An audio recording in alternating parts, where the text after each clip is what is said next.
हम आज जानेंगे कि हरि नाम की महिमा क्या है। हाँ, आज ये बहुत सुंदर चर्चा का विषय है कि हरि नाम की महिमा।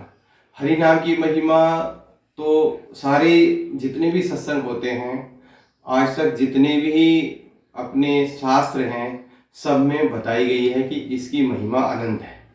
और हरि का मतलब क्या है, पहले तो ये हमें जानना होगा।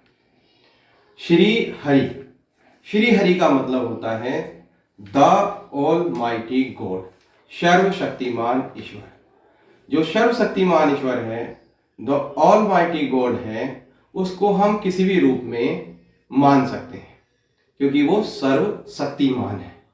अब सर्वशक्तिमान है तो किसी भी रूप में जो रूप हमें अच्छा लगता हो हम उसमें मान लें, और हमारे प्रेम, हमारी मोहब्बत और हमारी श्रद्धा के अनुसार वो उसी रूप में हमारे सामने आ जाते हैं। जैसे श्री हरि को हम माता पिता के रूप में मान सकते हैं। हम ऐसे सोच सकते हैं कि वो माता हैं, वो पिता हैं, वो इतने दिव्य रूप में हैं, जैसा कि आप इस वीडियो में अब देख रहे होंगे कि हम इस तरह से भी मान सकते हैं। तो श्री हरि का मतलब सीधा ये नहीं हुआ कि भाई आप तो हरि को मानते हो, हम कृष्ण को मानते हैं, वो राम को मानते हैं, वो शिव को मानते हैं, वो शंकर को मानते हैं, वो गणेश को मानते हैं, वो तो अल्लाह को मानते हैं, वो गॉड को मानते हैं। श्री हरि का मतलब हुआ यहाँ ऑल माइटी गॉड। जहां आपकी जैसी श्रद्धा वैसी आप सूरत बना लो। हमारी श्रद्धा हुई, हमने ऐसी सूरत बना ली जैसी आप देख रहे हैं। आपकी जो श्रद्धा हो मन में वैसे सूरत बना लो। अब उसके नाम की महिमा पर आते हैं। श्री हरि नाम की महिमा, श्री हरि शरणम, इस मंत्र की महिमा स्कंद पुराण में नारद जी सनकादिक ऋषियों से कहते हैं।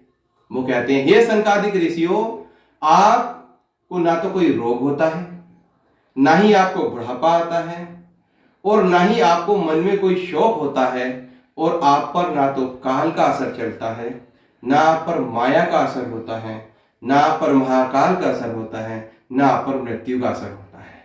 उसका कारण यह है क्योंकि आप पंचाक्षरी एक मंत्र श्री हरि शरणम, श्री हरि शरणम, श्री हरि शरणम, श्री हरि शरणम, इस मंत्र का जाप करते हैं।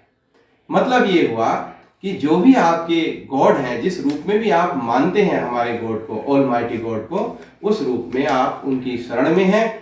और उसको याद करने की विधि क्या है, जैसे हमने कहा है ऑल माइटी गॉड, तो हम उसे लिख लें और देखें, फिर उनकी सूरत बना लें और आंख बंद करके उन्हें देखें और अपना सामान्य रूप से वह देखते रहें। सारी कुंडली जागृत हो जाएगी, सर्व शक्तियां जागृत हो जाएंगी, जीवन में ऐसे ऐसे चमत्कार होने शुरू हो जाएंगे कि आप देखोगे कि ये क्या हो गया। एक चमत्कार जो कल्याण पत्रिका छपती है, मैं उसका बता रहा हूं। उसमें लिखा हुआ था कि कलकत्ते के स्वर्गीय श्री रुणमल जी थे एक, और ये उस समय के सेठ थे जब प्लेग वगैरह फैलता था कलकत्ता में। इनको प्लेग हो गया था रुणमल जी को, और उस समय के जो प्रसिद्ध डॉक्टर थे, डॉक्टर कैलाश चंद्र बोस, जो गोयनका फैमिली उस समय बहुत फेमस फैमिली होती थी, उसके डॉक्टर थे, वो उन्हें देखने आए और उन्होंने कहा कि रुणमल जी, अब आपकी मृत्यु निश्चित है और आप बहुत सीरियस हैं। और ये उनसे तो क्या कहा होगा, ये उनके जो उनका देख रेख करने वाला जो उनका सेवक था उसको बताया कि ये बहुत, अब इनकी रात रात में कभी भी शरीर इनका पूरा हो सकता है, सावधान रहना। अब ये रुणमल जी ने सुन लिया और उन्होंने भगवान की एक बहुत अच्छी फोटो अब बन ली और अपने चारों तरफ इधर उधर तकिए लगाए और किसी तरह से वो उसमें बैठ गए, तकिए में फंस के ऐसे आराम लेके, और कि श्री हरि शरणम, हे मालिक, हे परवरदिगार, हे सर्वशक्तिमान ईश्वर, मैं आपकी शरण में हूं। जब मरना ही है तो क्यों ना आपका ख्याल करके मरो। पता चला कि सुबह तक वो बहुत ठीक थे। सुबह सुबह उन्होंने अपने नौकर से कहा कि भैया, जो कुछ लोगों को भोजन कराना है बुलाओ, उनसे हम भोजन कराते हैं। भोजन कराया। डॉक्टर साहब एक दो दिन बाद वहां से गुजरे और डॉक्टर साहब ने कहा, अरे इनका, आप ये भोजन जो कर रहे हो किससे पूछ के भोजन कर रहे हो, ये भोजन तो तुम्हें करना नहीं चाहिए। तो उन्होंने कहा, जिसने मुझे दवाई दी, जिसने मुझे ठीक किया, मैं उससे पूछ के ये भोजन कर रहा। तो उन्होंने, डॉक्टर साहब ने सोचा कि अब तो जो है इनको कुछ दिमागी कोई दिमागी दौरा पड़ गया है, ये जो है मामला गंभीर है। और सेवक से बोले मुझे लगता है अब इनके दिमाग पे असर है, अभी पीछे भले ही इनकी मृत्यु ना हुई हो लेकिन आगे बुखार दिमाग में चढ़ गया है, इनके चांसेस हैं, ध्यान रखना। फिर 7-8 दिन बाद डॉक्टर साहब फिर उधर गए और उन्होंने आस पड़ोसी से पूछा कि उनकी अंत्येष्टि करे हुए कितने दिन हो गए रोड़मल जी की। उनके अंत्येष्टि नहीं, वो तो ठीक ठाक बैठे हुए। फिर ये वहां उनसे मिलने गए तो वैसे ही पीला वस्त्र डाले हुए थे और उनसे मिले तो उन्होंने पूछा डॉक्टर साहब ने आपने किसकी दवाई ली, कैसे चमत्कार हुआ, हमारे हिसाब से तो आपकी मृत्यु हो जानी चाहिए थी। तो उन्होंने बताया कि जब आप मुझसे कह गए कि मेरी मृत्यु निश्चित है तो मैंने अपने बिस्तर पे चारों तरफ तकिए लगवाए और किसी तरह से मैं कमर सीधी करके जैसे भी बैठ पाया और मैंने कहा श्री हरि शरणम, हे हरि मैं आपकी शरण में हूँ। यही मंत्र मुझे याद था, श्री हरि शरणम करता रहा और सुबह तक मुझे लगा मेरा शरीर बहुत हल्का हो गया है। मेरे जो गिल्टियाँ पड़ी हुई हैं, वो गिल्टियाँ जो यहाँ गिल्टियाँ होती हैं, ये गिल्टियाँ होती हैं, वो गिल्टियाँ भी मेरी ठीक हो गई और जो है मैं ठीक हो गया। ये उस मंत्र की महिमा बताई गई है। मंत्र कोई सा भी हो जो ईश्वर से जुड़ा हुआ है, वो हर मंत्र बहुत शक्तिशाली होता है। आप राम राम जपें, आप अल्लाह अल्लाह जपें, आप खुदा खुदा जपें, आप गॉड गॉड जपें, आप रब रब जपें, आप हक हक जपें, आपको जो भी जपना है जपें। भाई हमें श्री हरि का नाम अच्छा लगा, श्रीमत माते उनकी माया माता लगी, जो लोग माया कहते हैं हमारे लिए या माँ माता हो गई और हरि परमपिता परमेश्वर हो गए। हमारे हिसाब से जो सर्वशक्तिमान ईश्वर हैं वो हमारे पिता हुए और जो उनकी शक्ति है चारों तरफ जो रहती है वो हमारी माता हुई। हम उस तरह से मानते हैं, आप जिस तरह से माने। ये श्री हरि के शरण में रहने का और श्री हरि मंत्र का एक उदाहरण मैंने पूर्व दिया था, एक उदाहरण मैं अब देता हूँ।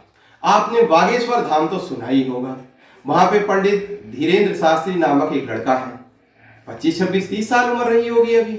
परिवार से बहुत गरीब थे और इतने गरीब थे बहन जी की शादी में भी दिक्कत थी। अपने दादाजी से बचपन में ही उन्होंने दीक्षा ली और श्री हनुमान जी की शरण में चले गए। हनुमान जी कौन है?